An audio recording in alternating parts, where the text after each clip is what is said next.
Hi, what's up? My name is Emma, aka Midsummer Knits Dream, and welcome back to my channel. In today's video, I wanted to go through all of my UFOs or unfinished objects. Now first, I wanted to start by defining that term, as in what is a UFO or an unfinished object? And a UFO is going to be a little bit more of a specific definition than just a WIP or a work in progress.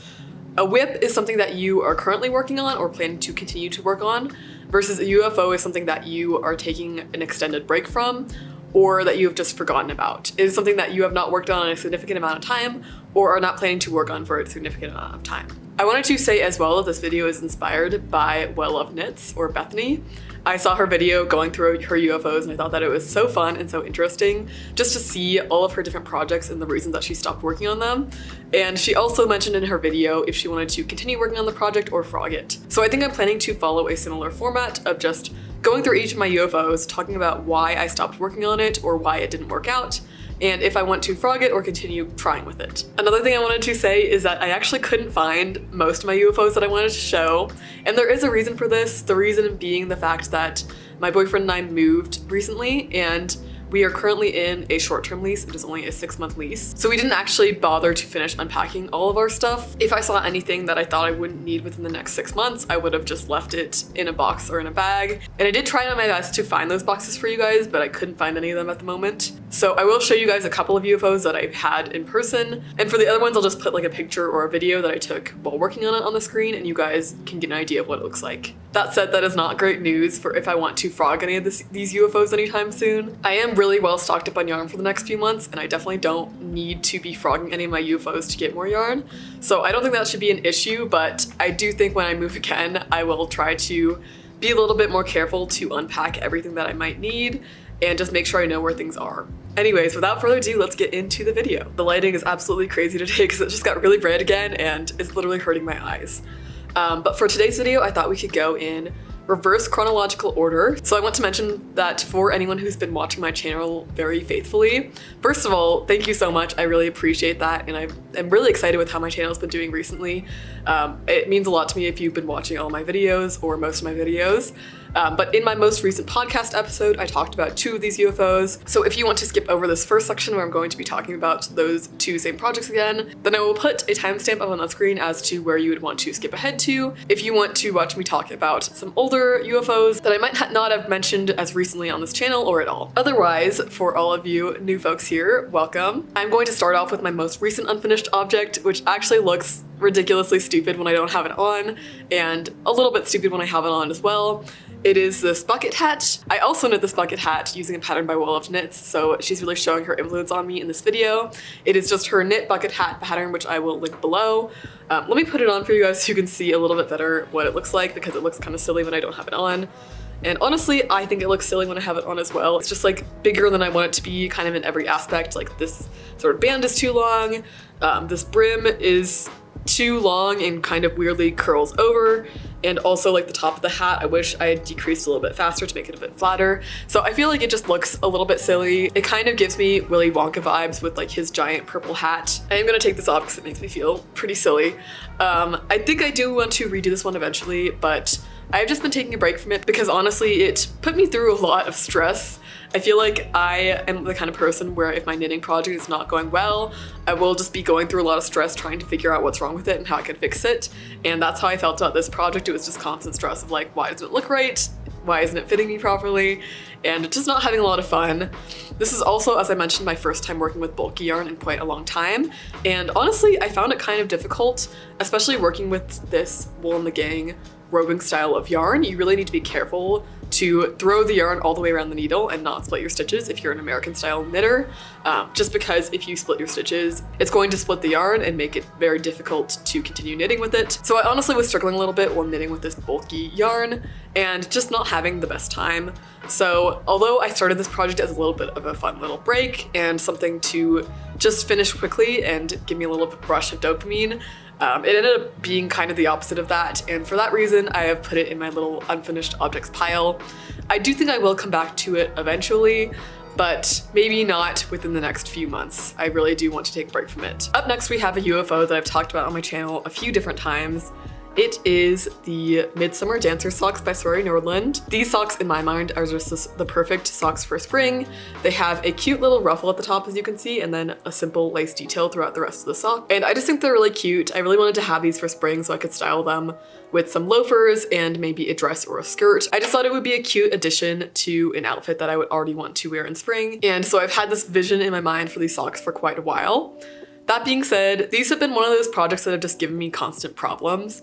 I have actually tried casting these on 3 different times, and each time they have kind of had a different problem. The most notable time being when I almost completely finished the sock and then realized that, first of all, the needle size I used was probably too big. I used a US size 2 needle, although the pattern called for a US 1.5. I didn't have a 1.5, so I sized up and used a 2 because I didn't want to use a size 1 and have it hurt my fingers. Turns out that using a 2 was not really the best decision. It ended up being a little bit too loose, and I think the sock would have worn through pretty quickly. My second problem with that attempt was also that I switched to a different style of heel. I used a German short row heel, which is made for more narrow heels. I didn't realize that at the time, and I found that the lace pattern was really stretched out around my heel, and I just didn't really love how it looked. I have started again using US size 1 needles, but once again, I'm having kind of a similar issue with the heel where the lace pattern is really stretched out. And this time I have used the heel specified in the pattern, which is a heel flap and gusset.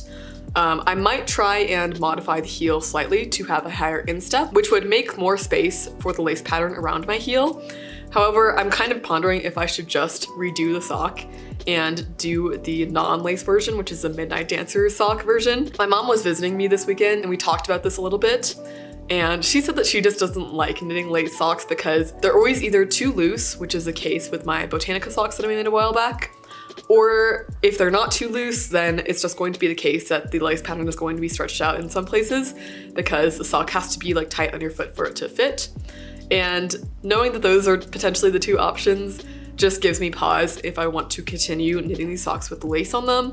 I do really like the look of the lace. I think it's very cute and springy, but if I can't get this to work out for me, then I might just continue with the solid version of the socks and just have some simple, solid ruffled socks. I am hoping to come back to this one as well. I'm going to continue knitting on this one, but I still need to decide its fate completely, so we're taking a little break from it.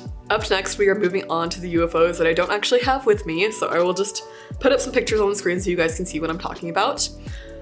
Next up, we have one that I have talked about on my YouTube channel a couple of times, but those videos were all from quite a while back. I believe in my first ever podcast episode, I was actually working on this project, and that was after having given it a couple of attempts and really struggling with it.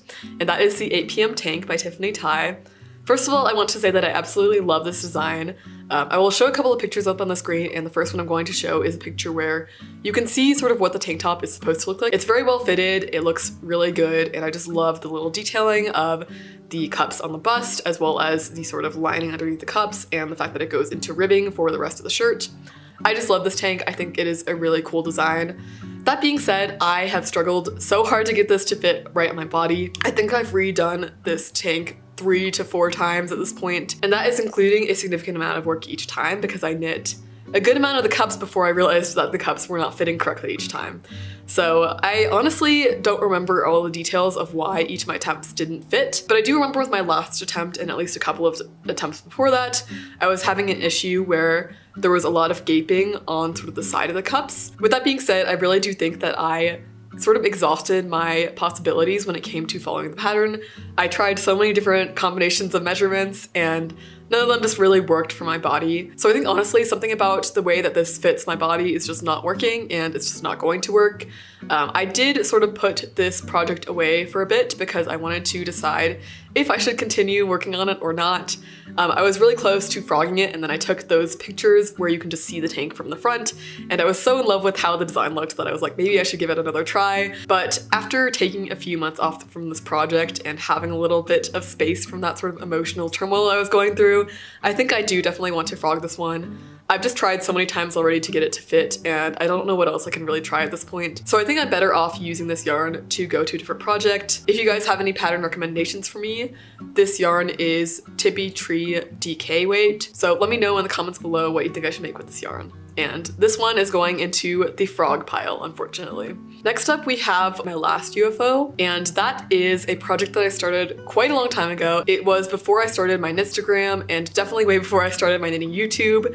And it was actually an attempt at a design that is somewhat similar to the 8 p.m. tank, just in that it was sort of a similar idea with having 2 cups on the front of the tank and then knitting down and knitting up from those cups to form either a tank top or a tee. And this was a project where I was just kind of improvising on my own, trying to make up this design and trying to freehand it. I haven't worked on this one in probably a couple of years at this point, so I'm not quite sure where it is, but this is one that I'm definitely planning to frog. Like I said with the 8 p.m. tank, I feel like I was struggling so hard to get it to fit my body right. And similarly with this top, I feel like it just wasn't fitting my body quite right and didn't look the way I wanted it to look. So for the cups, I did short rows, but I feel like the short rows were pretty visible and obvious, and you could just see the lines where the short rows were done, and it didn't look super great. This is also knit in a fingering weight yarn, and it was taking so long that I think at a certain point, I wasn't obsessed with how it was looking, and I just was kind of like, I don't want to keep working on this project that is going to take me months and months, so I kind of gave up on it after completing the cups and starting to knit down from them. Despite that, I am really proud of myself for trying to work on this new project and improvise something. And that was pretty early sort of in my knitting journey of rediscovering my love for knitting. I am always really proud of myself for trying to improvise and design things, and I am really, really happy that I was trying out something different as opposed to just following a pattern at this point in the process. It kind of helps me to keep that creative spark going, and I'm just happy that I was trying to do something new, even though it didn't work out. For when I frog this, I don't have any specific plans that I want to take on with this yarn. I would probably either do another sort of tank top slash bralette sort of situation. I'm usually able to squeeze out a tank top from a single skein of fingering weight yarn, so this would be a good candidate if I want to do any sort of fingering weight tank tops. If I don't do a tank top, I would probably do a pair of socks and just do something a little bit more fun with this one. But we will see. I'm definitely going to frog it, but it's just a question of when I will find that project and get around to frogging it. That is it for my list of unfinished objects. I know it wasn't as long as Bethany's or as probably any other knitter who has done this trend, just because I have only recently restarted knitting. Not to mention, I do tend to be sort of a more monogamous knitter where I'm going to continue on a project until it's finished. And I'm only really going to put a project to the side if it's frustrating me a lot, like all of these projects. So I do know that this list is a little bit shorter and less entertaining, but I hope you guys still enjoyed this video and had fun going through this list of unfinished objects with me. I would love to hear down below how many unfinished objects you have, if you have more or maybe fewer than me. I'd just be super interested to hear how many people tend to have on average, so comment that down below, please. Otherwise, if you enjoyed this video, I would really appreciate it if you checked out my channel and gave me a subscribe. I've been getting a bit closer to 3K subscribers, and I'm so excited to hit that milestone, so definitely check out my channel if you like videos about knitting and fiber arts. And otherwise, I'll see you guys next time. Bye!